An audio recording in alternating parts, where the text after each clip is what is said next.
first thing I'd be looking at is that at a figure of 95,000 and approximately 24,000 people from Clare went through the ED last year. And, as we've been saying consistently, if Clare had its own hospital, then UHL would have no overcrowding. So the figures, I mean, every year we're going up. It's 10% on the previous year. It's 15,000 more than 2023. It's 18,000 more than 2021.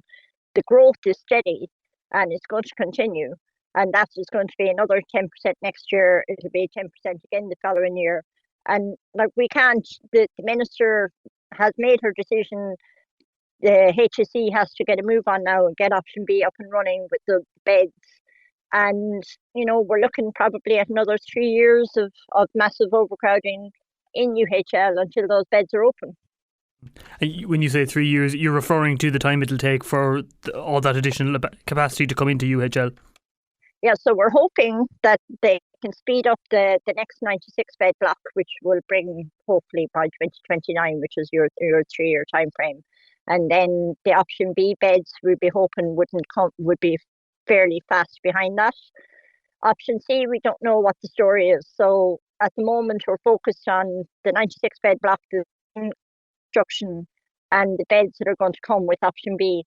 And hopefully they will be in 3 or 4 years' time. That will reduce the overcrowding if the attendances stayed at the current level. But the way the attendances are growing, we need a full new hospital. We're going to need the 600 beds that the SRI predicted, that the Friends of Ennis Hospital predicted, and we're going to need them sooner rather than later. Just referring to other figures that came out recently, Angela, we saw in the Regional Health Forum West that a total of 12,516 people with Clare addresses were at the ED in Galway, at Galway University Hospital from the beginning of 2023 up to the end of October of 2025. That, of course, was 3,436 last year alone. So you mentioned that figure of 25,000 going to Limerick in Clare year on year, and then with that additional almost 3,500. Is it shocking to think that so many, that almost 30,000 Clare people have to go outside of their own county, and that could be from anywhere in the county, to access emergency care?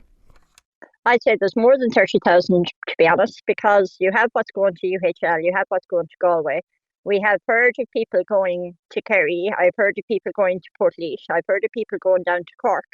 And, when you're from Clare and if you have an emergency, I know unfortunately a lot of people don't want to go to Limerick, and they're hearing now of overcrowding in Galway as well. So they are actually going further afield. So I would say probably it's more than 30,000 Clare people are attending at EDs around the country. I do know of some people that have serious illnesses that have gone straight up to Dublin, for example, and I've heard that a couple of times. So, our campaign has maintained that we need a hospital in Clare for Clare, and that's what we will be continuing the fight for, because the people of the county deserve an awful lot better than what we have had for the last 15 years.